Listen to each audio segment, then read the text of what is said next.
अध्यात्म विज्ञान कोई धर्म या संप्रदाय नहीं है, ये स्पिरिचुअल साइंस है जो कुदरत के कानून पर आधारित है। ये विज्ञान पूरे ब्रह्मांड के सभी रहस्यों को उजागर करता है और जीवन के सभी पहलुओं को समझने के लिए एक नई दृष्टि देता है। इसी को आर्ट ऑफ विजन कहते हैं, दुनिया को देखने की एक नई दृष्टि, जो अध्यात्म विज्ञानी परम पूज्य स्वामी श्री कमलेशानंद जी के निर्देशन में सनातन सत्य का अनुसंधान कर हमारे जीवन को प्रकाशित करे। जय सच्चिदानंद। आ सनातन धर्म, आ सनातन सत्य, कुदरत, कुदरती कानून અને કુદરતી રચના એ હવે ધીમે ધીમે સમજાવવા માંડ્યું હશે આટલા દિવસની મહેનત પછી, અને તમને એટલું પણ સમજાયું હશે કે અહીંયા કશું કરવાનું ના કરવાનું આ બે શબ્દ આવતા નથી, એટલે તમે શું કરો છો એના માટે ના કહેતા નથી, ને અમે કશું નવું કરવાનું સમજી ગયા? તમે જે કરો છો એમાં કશું ના કરવાનું મેં કહ્યું, અને મેં તમને કશું નવું કરવાનું, એટલે કરવાના બોજાની વાત અહીંયા છે, બરાબર છે? મેં તમારું સામાજિક જીવન બદલવાની વાત નથી કરી, તમારું ધાર્મિક જીવન બદલવાની વાત મેં એટલી જ વાત કરી છે કે તમારી દ્રષ્ટિ, તમારું જે જીવન ચાલી રહ્યું છે અને આ પાંચ ઇન્દ્રિયથી અનુભવાતી આ સૃષ્ટિમાં તમે જીવી રહ્યા છો, એ સૃષ્ટિને કઈ રીતે જોવું, જેને ઇંગ્લિશમાં કહેવાય આર્ટ ઓફ વિઝન, જીવનને અને દુનિયાને જોવાની દ્રષ્ટિ, આ જ મારું આધ્યાત્મ વિજ્ઞાનનો સાર છે। હું દ્રષ્ટિ આપું છું, દ્રષ્ટિની વાત કરું છું। મન વચન કાયાએ શું કરવું શું ના કરવું એ મારો વિષય નથી, કારણ કે મન વચન કાયા અને તેની અવસ્થા માત્ર કુદરતી રચના છે।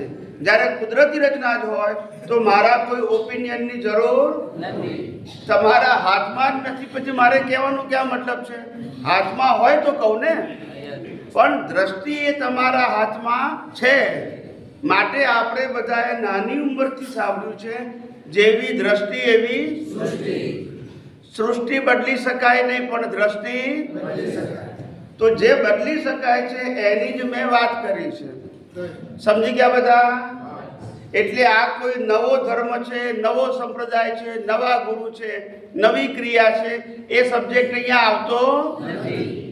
પાકું થઈ ગયું ને બધાને? પાછા ઘેર જઈને એવું ના કહેશો કે આ જયેશજી પાછા નવા ધર્મમાં ક્યાં લઈ ગયા, અમારા તો ગુરુ છે કે છે। અહીંયા કોઈ ગુરુ શિષ્યની વાત મેં કરી નથી, સમજાય છે ને? એટલે આ બધી બેઝિક વાતો મેં તમને કરી દીધી, જેથી કોઈને ઘેર ગયા પછી મિસગાઈડ ના થાય। આ આખું વિજ્ઞાન દ્રષ્ટિ ઉપર આધારિત છે, મન વચન કાયાની અવસ્થા ઉપર આધારિત નથી। અને તમે જે કંઈ સામાજિક અને ધાર્મિક જીવન જીવો છો એ મન વચન કાયા ઉપર આધારિત છે, જે મારો વિષય નથી, સમજી ગયા? એટલે આવું સહજ, સરળ અને સુગમ, હા હા, એટલે આવું સહજ, સરળ અને સુગમ વિજ્ઞાન, જે કુદરત એટલે કે છ તત્વો, કુદરતી કાનૂન એટલે કે જેનાથી યુનિવર્સ ચાલે છે અને જેનાથી આપણું જીવન પણ ચાલે છે, એ કુદરતનો કાનૂન, અને એનાથી બનેલી બધી જ અવસ્થા જે આપણે પાંચ ઇન્દ્રિયોથી અનુભવીએ છીએ એ બધી કુદરતી રચના છે।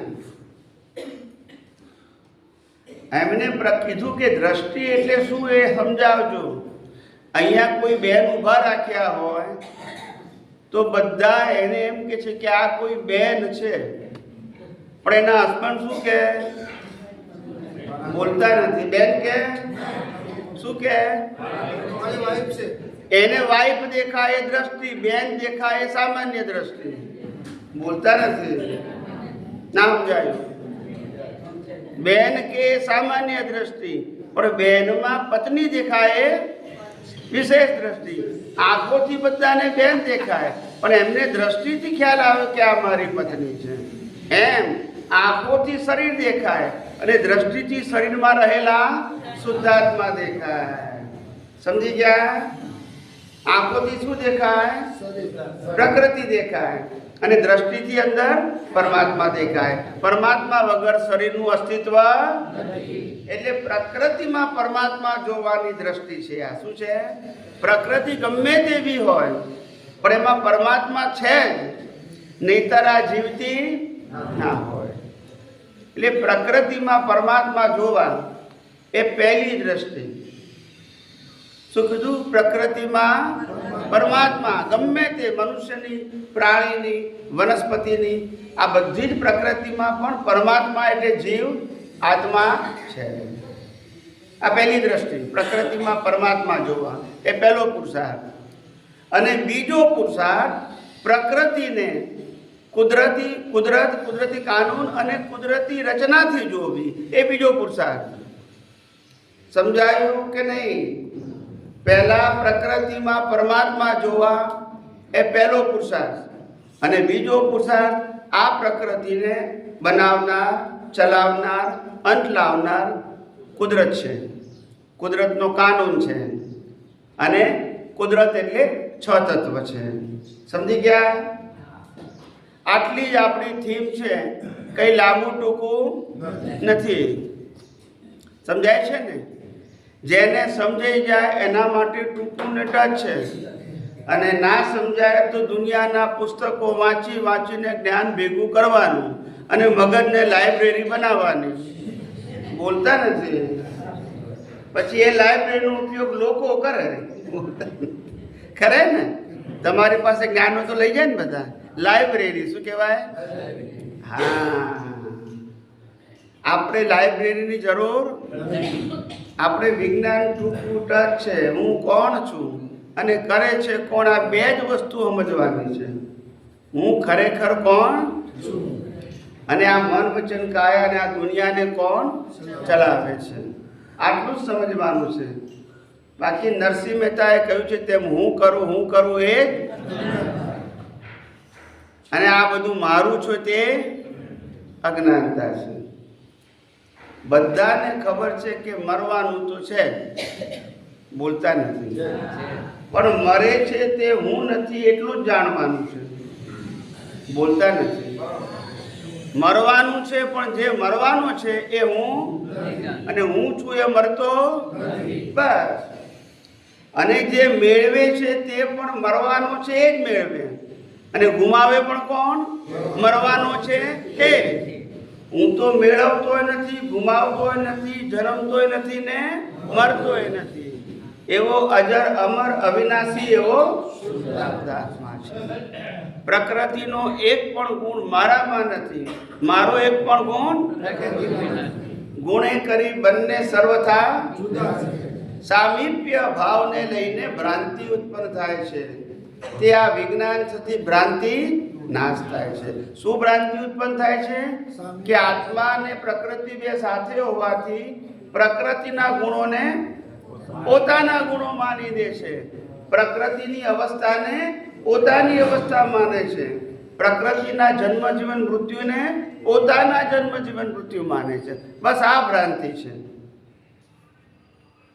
જે કંઈ છે બધું 5 ઇન્દ્રિયોથી અનુભવી રહ્યા છો એ બધું કુદરતનું હતું, કુદરતનું છે અને કુદરતની પાસે રહેવાનું છે. એ આપણે માનીએ કે ના માનીએ. સમજાય છે બધાને? પછી નેક્સ્ટ શિબિરમાં આવવાનું છે બધાએ, પણ હવે તમારે પૈસા ખર્ચી લાવવાનું છે.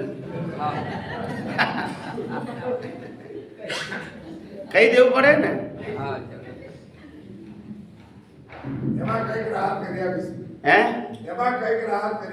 હા, જયેશભાઈ એમની ઉદાર દ્રષ્ટિ બતાવી.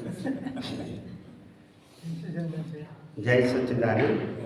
બસ હવે બીજ વિગતવાર કશું કહેવું નથી, પણ તમારે જે કંઈ સત્સંગ ચાલ્યો આપણો એમાં કંઈ પૂછવું હોય તો પ્લીઝ દ્વારા